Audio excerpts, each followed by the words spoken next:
Remember when you were a kid in the 90s, watching Ash Ketchum travel across the Pokemon world, having adventures, discovering Pokemon and making friends along the way? Remember how we used to watch that anime and think, I wish that was me having those adventures?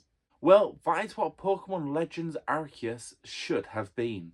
Welcome to my review of what I consider to be one of the biggest missed opportunities in video game history. Before we get started, I'm really close to 1,000 subscribers and I would really appreciate it. It would really help me out if you could all like, comment and subscribe. Right, so first off, how do we pronounce Arceus? Is it with a hard arse or hard arc? So is it Arceus or Arceus? I will mix and match the pronunciation throughout the video, don't worry. And don't take my pronunciation seriously. I'm one of those people that say GIF instead of GIF. Let me paint you a picture. It's Pokemon Day 2021. The Pokemon Company released the first trailer for Pokemon Legends Arceus, teasing a brand new open world experience with new adventures, and your goal is to complete the first ever Pokédex. It also comes out into open fields to steal food from stupid travelers. That means I'm stupid? Intriguing, no? The trailer looked amazing, and at the time I was so excited.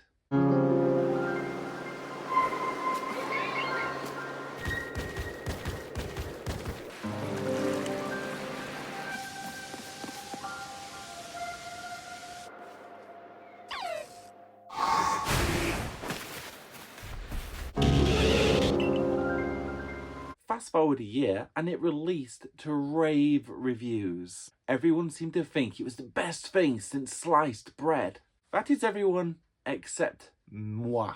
All I could see was half-baked ideas. Just FYI before I continue, this review will have 0 big spoilers for the game's story. The game starts with an amazing story. You fall through a wormhole and end up back in the land time forgot. The Hisuian region, later named the Sinnoh region. You're immediately thrown into an adventure to survey Pokemon with Team Galaxy, which is a pretty cool name actually. So what do you have to do? You have to survey Pokemon, you have to watch what they do and fill the first Pokédex for them, which is awesome!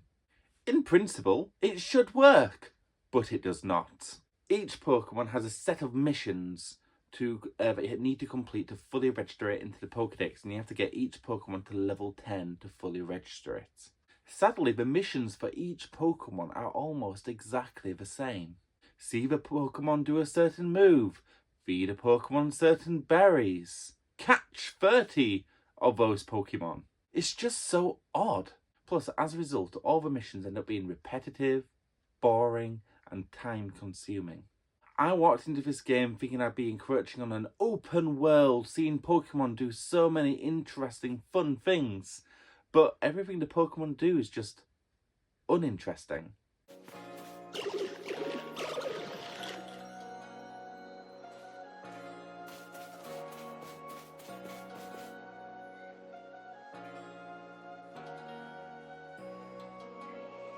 They're mostly static or just walking around in predetermined circles. What I'd have given to document a Psyduck running around being all goofy. Or a couple Pikachu chasing each other's tails. Breath of the Wild, a launch game for the Nintendo Switch, did a much better job than Pokemon Legends Arceus, where we could see the Bokoblins at all different times of the day, squabbling with each other, sharing a meal, sleeping. There's none of that in this game. I mean, some of the Pokemon sleep, but it's weird. Sadly, it's just meh. No other way to describe it. And I don't know why they chose to do it the way they did. They could have included the camera mechanics from Pokemon Snap, and then the photo you take of that Pokemon is the image for that Pokemon that's in the Pokédex. That's actually pretty awesome. But they didn't do that. Like I said, the game is full of half-baked ideas. Anyway, back to the story. You're tasked by the god of all Pokemon, Arceus, to catch all Pokemon. And whilst you're at it, some of the Pokemon have gone berserk. And the main ones are Pokemon Lords, whose ancestors were blessed by Arceus himself. Himself or herself? Themself. It's a shame the game wasn't blessed by Arceus. Bad joke. So the Pokemon Lords have gone into a frenzy, and you have to quell them. How do you do that? You feed them berries. How do you feed them berries? You throw the berries at their blipping faces.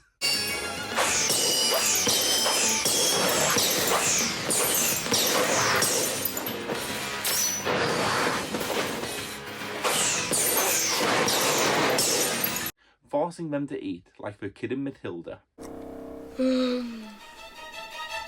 Poor Lucy. Anyway, funnily enough, quelling the Pokemon Lords is one of the more fun aspects of this game. Bring the bar down, battle them, and then you're done. It's a nice mechanic, it's simple, and it helps progress the story. I'm not big on spoilers, as you probably guessed, so I will not be going much further into the story. But one last weird point about the story. Your character is a mute, which I understand is a JRPG trope, but it's an unneeded one in Arceus, considering your dialogue could have been used to broaden your relationships with both Pokemon and people, as you adjust to living in the past. And it's also weird nobody really asks you about the future. You don't have memory loss, you're just a mute. What's stranger is you literally have a phone called the Arceus phone, and nobody bats an eyelid at it. It's straight up odd. The game feels like it had no real direction throughout, and it just had a let's just make it up as we go along sort of vibe whilst it was in development. Let's talk side quests. You've entered a world where every discovery is essentially a first discovery. Literally. This is because we're in a world where the people are scared of the Pokemon, to a point where they actually built a legit fortress to keep them out. So what better way than to use a side quest to build connections between people and Pokemon? And some of the side quests did this. Like the Drifloon task, we have to find it at home, or the Mr. Mime mission, we had to navigate through an invisible maze. Or my favourite one, the Clefairy mission, where you get to see them dance under a full moon.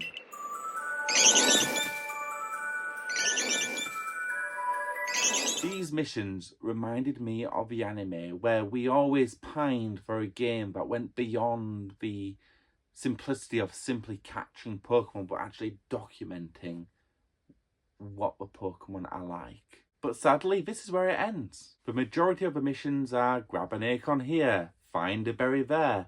Most of the time, I felt like I was running a farm, not playing a Pokemon game. Given more time, I'd like to think Game Freak would have added more interesting missions to this game. For example, there could have been a mission where there was an injured traveller and you found a Chansey and you led the Chansey to the injured traveller who healed him. That's a cool one. There could have been a mission where you save rare Pokemon from poachers, or catching a Snorlax blocking the water supply to a nearby village. And when the water is released and you go back to the village, shops are open, flowers are in bloom. Just like in the anime.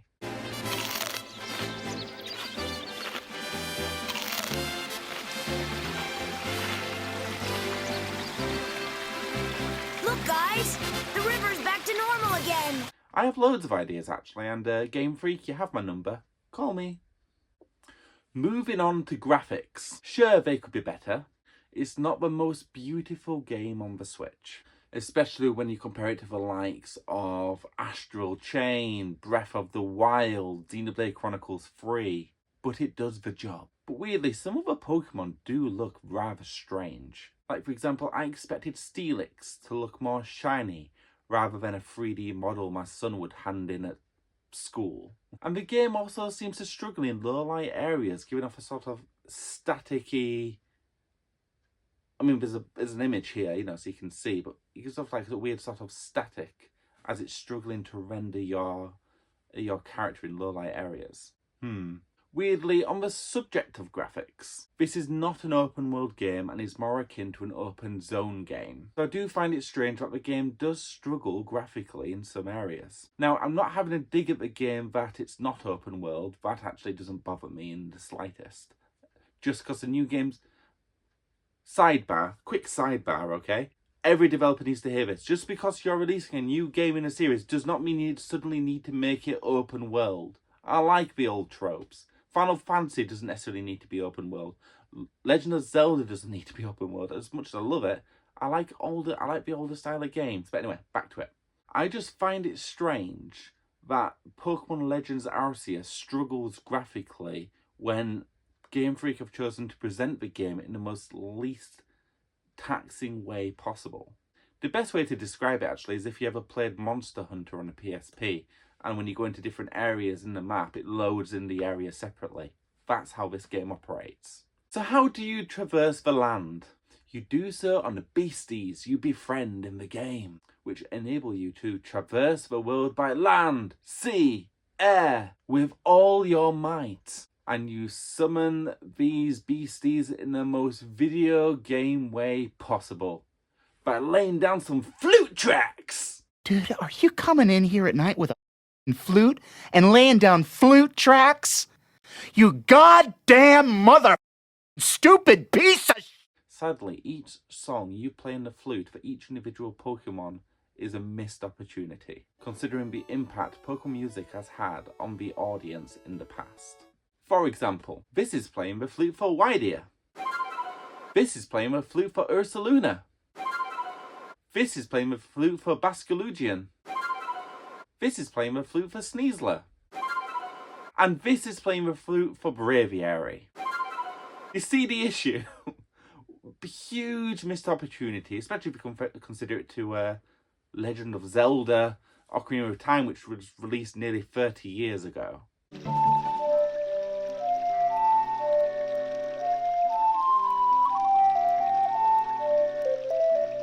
Anyway, it's easy to focus on the negatives. Whilst they're overly prevalent, I did enjoy the game, for the most part.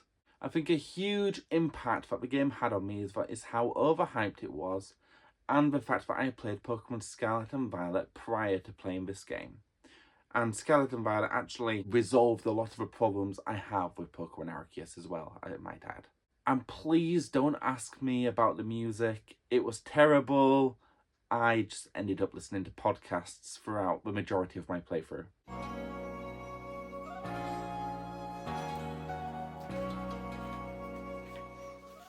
Today's Boring Podcast is sponsored by Green Apron, fresh food delivered to you at 4 times the price of what you will pay in a supermarket.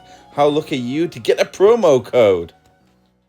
I'm awarding Pokemon Arceus a 6 out of 10, which would make it be, in my opinion, the worst of all the Pokemon games, which pretty much matches with Pokemon Diamond and Pearl.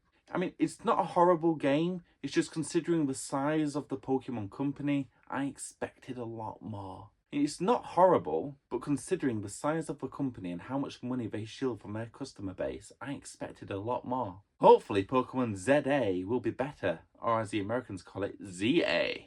Also, whilst writing this review, I was told by a friend that I've been a bit unfair comparing Xenoblade Chronicles to Pokemon Arceus. To those people, I want you to consider this. Xenoblade Chronicles was developed by a small team for the Nintendo Wii in 2010. Pokemon Legends Arceus was developed by a Pokemon company, a multi-billion-dollar company, and released on the Nintendo Switch 12 years later. The comparison matters. Anyway, I hope you all enjoyed watching my review. I will try to do more reviews of video games in the future. If you enjoyed the video, please subscribe. It really helps me out. And I will catch you all next week. Bye!